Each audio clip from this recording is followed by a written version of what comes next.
Chérie, tu peux me ramener une bière? Pour les monter en épingle, donc on l'a vu ici en Europe, mais aussi chez eux en Russie. Si on en croit le sujet que vous allez voir maintenant, on est très divisé en Europe, ça d'accord, mais aussi en France, et vous allez peut-être un petit peu surpris, regardez.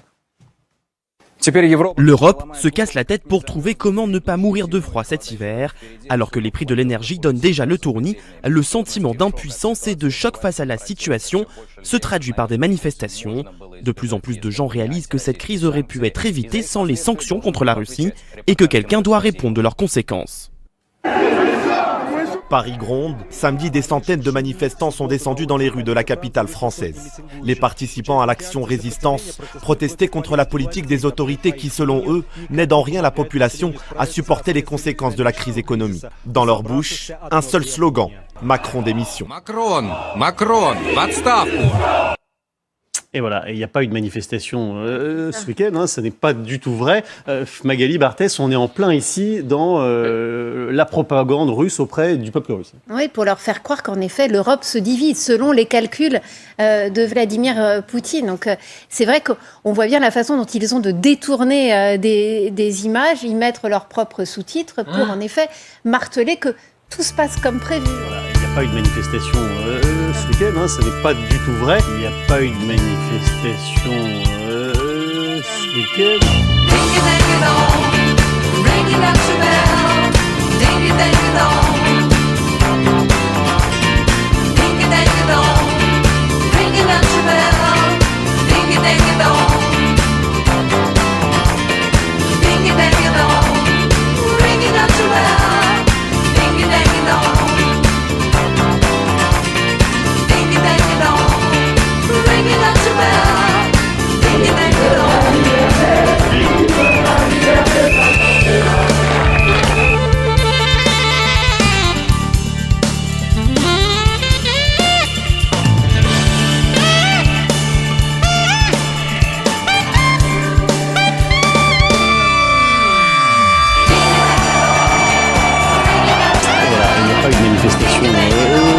Ça n'est pas du tout vrai.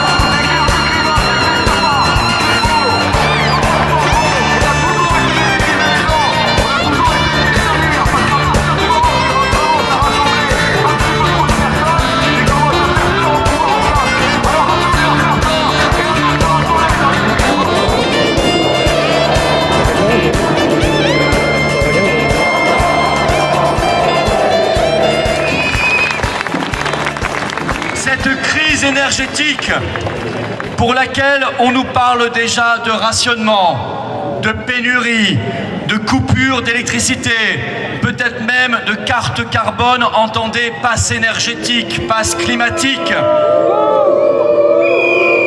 Cette crise énergétique ne tombe pas du ciel comme la foudre qui s'abat sur les hommes ou les nuées de criquets qui viennent ravager les récoltes. Non, cette crise énergétique est le fruit conscient de choix minutieux qui ont été pris en toute connaissance de cause, des choix nuisibles et dangereux. Qui a tué le service public de l'énergie en France?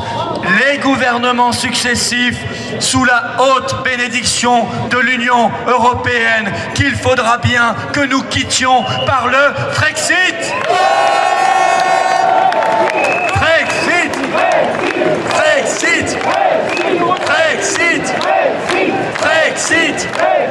Frexit. Frexit.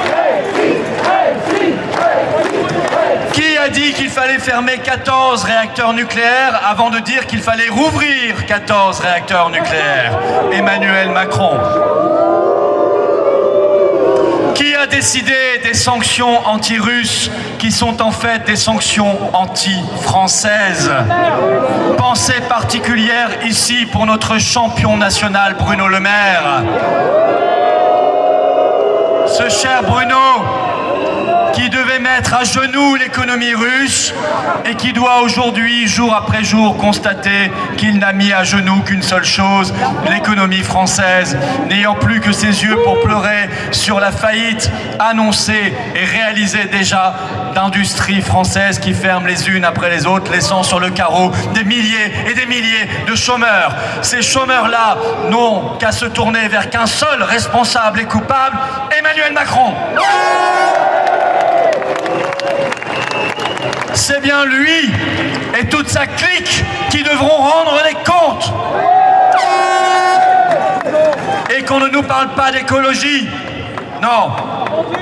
Alors certes, Greta n'est plus là pour nous dire ce qu'elle en pense, parce qu'au baromètre du Gotha mondialiste, la petite Greta a été remplacée sur le tapis rouge par Volodymyr Zelensky. Il est plus à la mode. C'est Zelensky qui l'a remplacé sur les marches du Festival de Cannes. C'est Zelensky qui l'a remplacé à Davos. C'est Zelensky qui l'a remplacé au MEDEF. C'est Zelensky qui l'a remplacé à la Mostra de Venise. Mais tout de même, non, qu'on ne nous parle pas d'écologie. Eux qui importent maintenant massivement du gaz de schiste américain. Eux qui importent massivement du gaz liquéfié du Qatar. Eux qui rouvrent nos centrales à charbon, aussi bien en France que partout en Europe. Eux qui viennent avec l'Union européenne de signer un accord de libre-échange avec la Nouvelle-Zélande. C'était le 30 juin dernier. Résultat, on va être inondés, littéralement inondés. Et j'ai une pensée ici pour les éleveurs français qui vont souffrir. On va être inondés de milliers de tonnes de bœuf néo-zélandais, d'ovins néo-zélandais et de lait néo-zélandais. L'entretien, comme sur le Covid, comme sur l'inflation ou l'énergie, l'entretien de la peur, des tensions et de la soumission.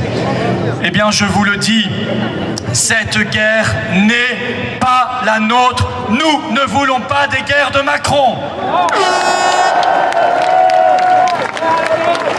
Nous ne mourrons pas pour les beaux yeux de Volodymyr Zelensky, d'Ursula von der Leyen, de Joe Biden ou de Klaus Schwab. Quand on cherche vraiment la paix, alors on quitte l'OTAN. Quand on cherche la paix, alors on se donne les moyens de faire respecter les accords de Minsk, ce qui n'a pas été fait. Quand on cherche la paix, on se détourne de l'affreuse propagande de guerre américaine. Et là-dessus, je le dis et je l'ai invité très sérieusement en manifestation. Oui, et je n'aurais pas cru dire cela un jour, Ségolène Royal a eu raison.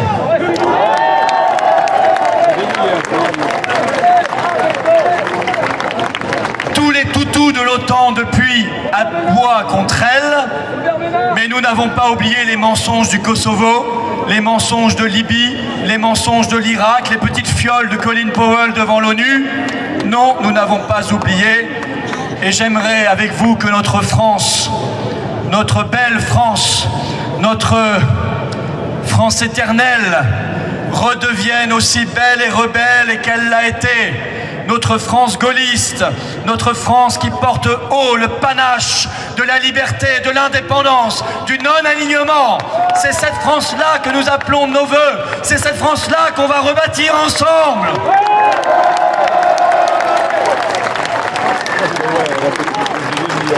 Cette France qui se tourne le dos à la guerre, qui tourne le dos à l'Union européenne et à l'OTAN, à l'agenda 2030 de l'OTAN, qui emmène avec elle tous les non-alignés du monde vers justement un autre monde, vivable, humain, paisible, harmonieux, où la souveraineté des nations et des peuples est respectée, où le fric ne décide pas tout, où la corruption et les conflits d'intérêts sont chassés, où le bien commun triomphe.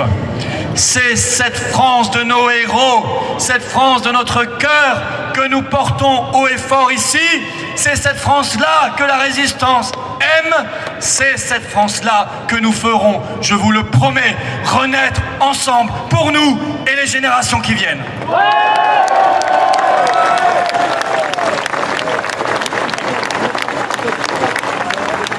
Au passage dans cette France-là, ça, ce sera terminé. Ça, c'est la trahison. Ça, c'est la traîtrise. Ça, c'est une instance qui ne nous a jamais défendus pendant le Covid. Et derrière cela, derrière ce Conseil d'État qui n'est plus que l'ombre de lui-même, il y a l'affreux Conseil constitutionnel qui nous a trahis de la même manière de A à Z. Et puis, le nouveau ministre de la Santé, Braun, annonce déjà 2 pour le prix d'une, la 8e et la 9e vague. Il a déjà dit, il y en a déjà 2 qui arrivent, une pour l'automne, une pour l'hiver, comme ça, on est rhabillé. Le Covid, j'en ai l'intuition, va être utilisé comme un outil de gestion sociale. Quoi de mieux qu'un petit couvre-feu sanitaire pour calmer des foules énervées par les coupures de courant ou par l'inflation alimentaire galopante.